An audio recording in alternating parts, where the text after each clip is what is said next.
सुना चढ़ल बाजा वानी गोरी मार के रखो ताला। चढ़ल बाजा वानी गोरी मार के रखो ताला।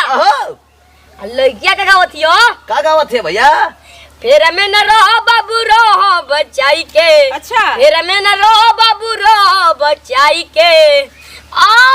कब जी टूट गई रे अंगुरिया तोरा गणिया दर दबाई के। ये कौन गाना है? बाप हो बाप, ही फागुन के महीना कोसन रोला तुम पूरा देह में दर्द हो जाता। घामा वही तरह करे लागल, कितना रूखर दिन करे लागल। ठंडा के दिन कितना अच्छा रहला, खूब खाला खूब पीला। और गर्मी के दिन में ना दू कवर ढंग से खा ना पियो। और साड़ी तो मन करला कि खोल के कौना बधारी में फेंक दही। कहाँ जाई? जा तनी तनी दुर्गा देने घूमले आई। अरे इनकरा का भइल बा?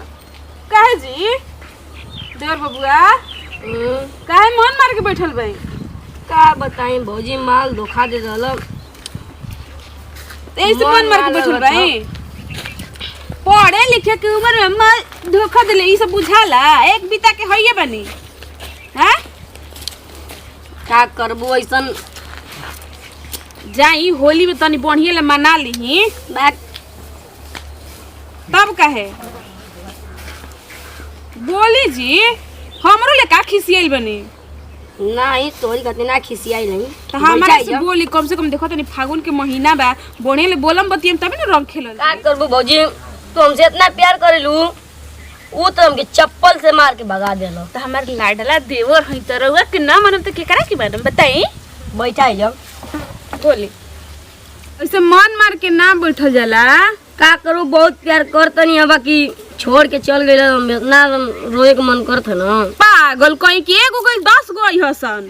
आ उतना चिंता का कुले बनी? हमार बहिनिया बिया ना छोटा की, अभी देखते बनी वो छोटी मोटी बिया, ओकर सिर्फ बियाह करा दे हम। बा का करू भौजी, मन करत जहर और खा के कहीं मर जाए, फांसी से लगा लेंगे। ओय हो दादा, कहानी तो कहानी कहबो मत करम। जहर के खाइम जी? कन कौन मुंह झौसी बिया? आ कतना सुंदर हमर लाडला देवर बड़ा, जहर खाइम ओकरा चलते लइकी ना मिली सन अब धरती पर। अरे कहीं नहीं यार, केहू धरती पर रहबे ना कहीं। कहाँ जाई भौजी, कोई भी जाती जिंदगी में बस ठोकर ठोकर लिखल ह। कहाँ केहू की जिंदगी में खुश लिखल बा? ऐसे ना कहे के चाहिए।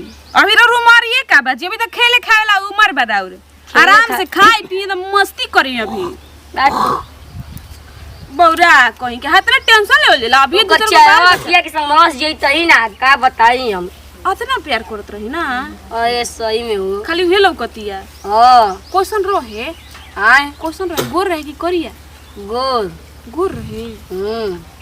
क्या बात बा? यही से नइखे उतरत रस ना।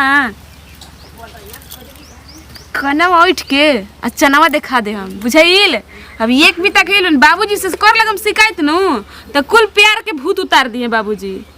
बाबूजी तो भूकंप के चक्कर में पड़ले भुलवा दी। खाए का माचा ना सुता का थाऊ आए केता जोरी हो मल्लू के दुबरा त गलो लो हमके खात आ जवान साला लइका हम सके एगो गोजी रलिया उ सार लो कर फेंक देना लो ओ कर गोजी के फेंक के बस सारा दिन भर यही दुआरे अपन माई बाबू का जा समझो थोड़ा सार लोग पूरा कुल जाना।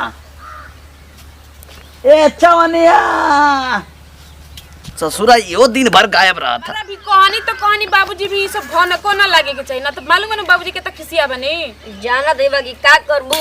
हाथ ना बाबूजी रुपया देके ट्यूशन पढ़ावत है, प्राइवेट स्कूल में नाम लिखवाइले बनी। ये सब लड़की के चक्कर में पड़े खातिर हां ई नहीं करबे कि कपार पर परीक्षा बा चक्कर में ना पड़। हां बाबूजी आई कौन सार का है जा का था है जा बाको छोड़ दे बाबूजी, मत मानी, इनका कपार दुखाता। सार का कपार दुखा था इनकर। सानिया गोतनिया भैंसिया के सानिया कुल गोतनिया पानी पिया करे, पियासा ना नु रहीसन।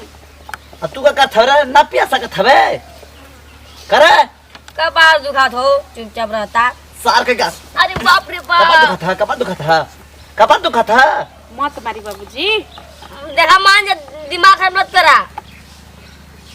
अभी पूरा भी बाबूजी दिमाग को सेट कर गाना लो। सुना दी ठीक नु बाबूजी हरियर हो जाए तनी बाबूजी मिजाजी हनी नु साला दिन भर खाली यारो लखंगा ने यार गाना गावत था वो हर गाना गावत था गावे का सार तो मन से गावा जला ए बते को गाना साथ की बर्बाद करबा हमके सुनाइए वो गाना।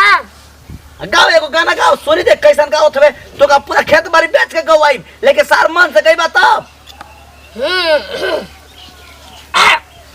सुना चढ़ल बाजा वानी गोरी मार के रखो ताला हां चढ़ल बाजा वानी गोरी मार के रखो ताला ओहो लड़किया का गावत यो का गावत है भैया फेर में न रहो बाबू रहो बचाई के अच्छा फेर में न रहो बाबू रहो बचाई के आ का भौजी टूट गई रे अंगुरिया तोरा गणिया दर्द दबाई के सार ई कौन गाना ई गाना क्या ये कुछ सार का क्या हमारे पता है कि ये कुछ का है क्या छोड़ दी छोड़ दी ये ते को मर लगुआ देवर बनी ये कुछ का है क्या सार का क्या छोड़ दी हमने के सार पढ़िया करना कहता अपने तो करा गाना गाती हर साल कहेगा सार तो के 1 रुपया ना खर्च करब हम अपने गाना गाए गाती आता ना बुद्धि कहाँ से आवेला हां अब बाबूजी के सोचवा कैसे गाना गा देनी है जी होगलन लइका बच्चा के एगो और गाना सुनी करा से कैसे गाना होता ना तो हंसी के मारे पेट फूलता